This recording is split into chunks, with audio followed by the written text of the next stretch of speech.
Assalamualaikum warahmatullahi wabarakatuh. Bertemu lagi dengan saya Pak Zainullah. Pada kali ini saya akan membagikan materi hakikat sholat dan zikir pada jenjang SMP kelas 7 tahun 2023. Perlu diketahui teman-teman semuanya, materi ini sudah termasuk kepada kurikulum merdeka. Mari kita simak lanjut ya. Bismillahirrahmanirrahim. Hakikat sholat dan zikir ini ada di bab 3. Di bab 3 itu insya Allah ada 3 kali pertemuan. Yang pertama yaitu menganalisa hakikat sholat dan zikir. Mari kita simak. Mudah-mudahan PPT ini bermanfaat untuk teman-teman guru semuanya. Bismillahirrahmanirrahim.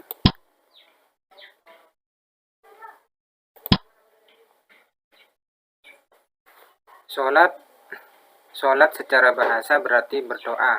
Jadi orang yang semuanya berdoa itu sudah dianggap menjadi atau sudah dianggap beraktivitas, yaitu sholat. Sedangkan secara istilah yaitu seluruh perbuatan dan ucapan yang dimulai dengan takbiratul ihram dan diakhiri dengan salam. Seperti yang sudah kita laksanakan setiap hari, yaitu sholat 5 waktu. Itu secara istilah maknanya sholat.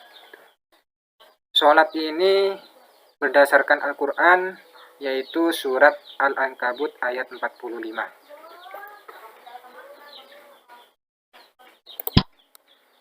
Sholat yaitu ada syarat wajib sholat, ada syarat sah sholat. Syarat wajib sholat yang pertama beragama Islam, jadi orang yang sudah masuk Islam itu diwajibkan untuk melakukan sholat. Orang yang belum Islam ya tidak wajib sholat seperti orang Kristen dan agama-agama lain. Kalau sudah orang Islam wajib sholat, tidak boleh. Kalau meninggalkan sholat wajib diqodho. Yang kedua baligh. Baligh di sini kalau laki-laki itu biasanya sudah umur 15 atau sudah ada tanda-tanda baligh. Kalau perempuan biasanya kalau sudah masuk pada waktu haid itu dikatakan baligh. Yang ketiga berakal. Jadi seperti kita ini wajib sholat. Kalau orang gila itu tidak wajib sholat. Terus poin selanjutnya yaitu syarat sah sholat. Syarat sah sholat ini yang pertama ada masuk waktu sholat. Seperti contoh pada sudah masuk waktunya sholat duhur, ya wajib sholat duhur. Kalau belum masuk waktunya sholat duhur, kemudian sholat duhur, ya tidak boleh, tidak sah sholatnya. Yang kedua, suci badan, tempat pakaian. Ketika mau sholat, badannya itu harus suci, tempatnya juga harus suci, pakaiannya juga harus suci. Nah, ketika melaksanakan sholat, maka sholatnya dianggap sah. Yang ketiga, menutup aurat. Menutup aurat itu. Aurat dengan apa saja, yang penting auratnya tertutup. Kalau laki-laki batasan aurat itu mulai dari lutut sampai pusar. Kalau yang perempuan itu semua seluruh badan kecuali telapak tangan dan muka. Yang keempat menghadap kiblat. Orang yang melakukan sholat menghadap kiblat maka sholatnya sah. Lanjut kepada poin selanjutnya, hal-hal yang membatalkan sholat.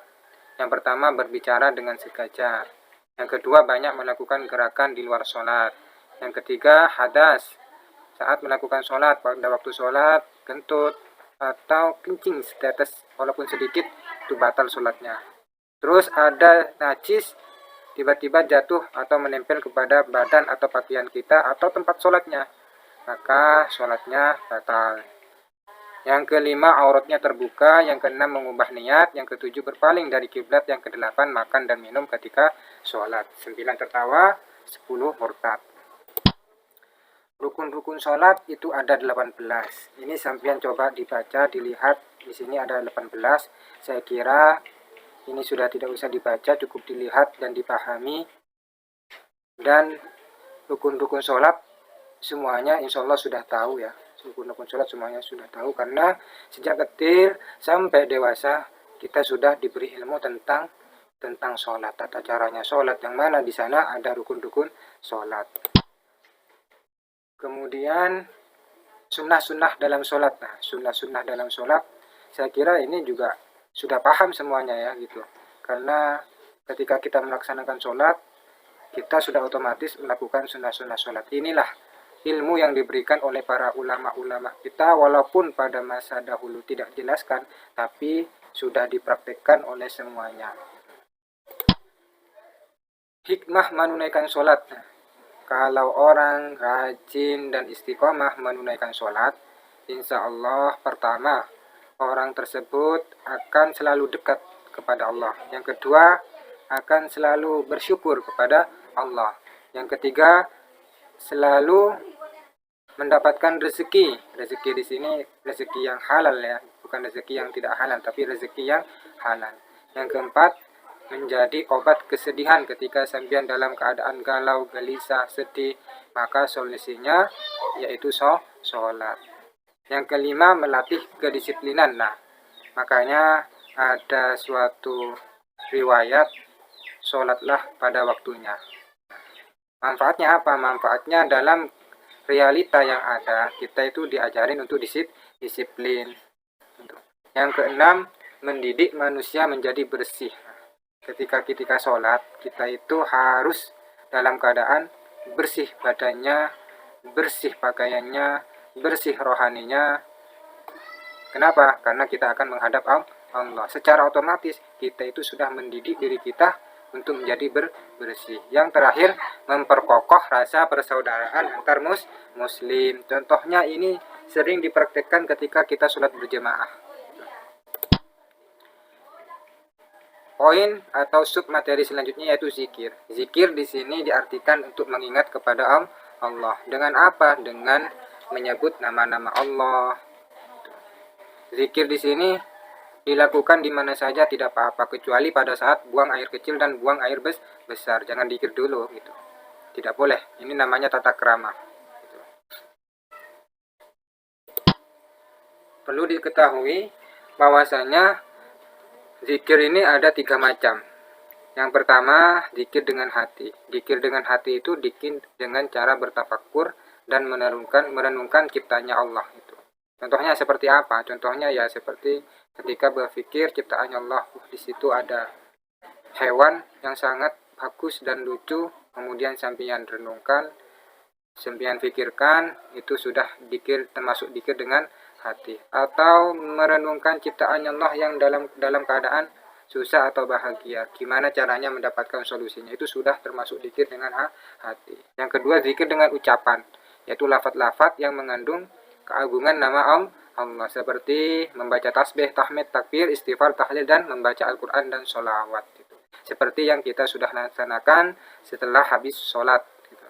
Yang ketiga yaitu zikir dengan perbuatan, yaitu mentaati perintah Allah dan menjauhi larangannya Allah. Ini namanya zikir dengan perbuatan.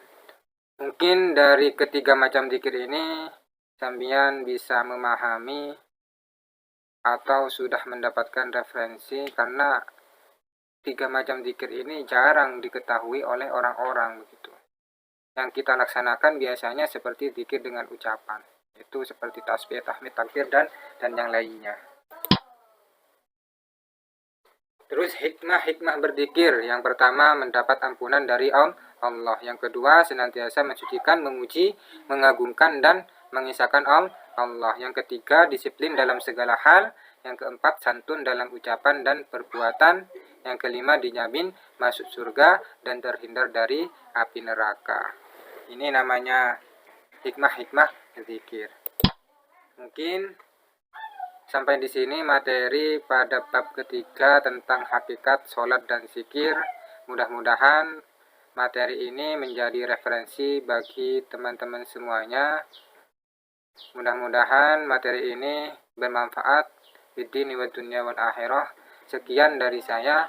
Bertemu lagi di episode selanjutnya. Terima kasih. Assalamualaikum warahmatullahi wabarakatuh.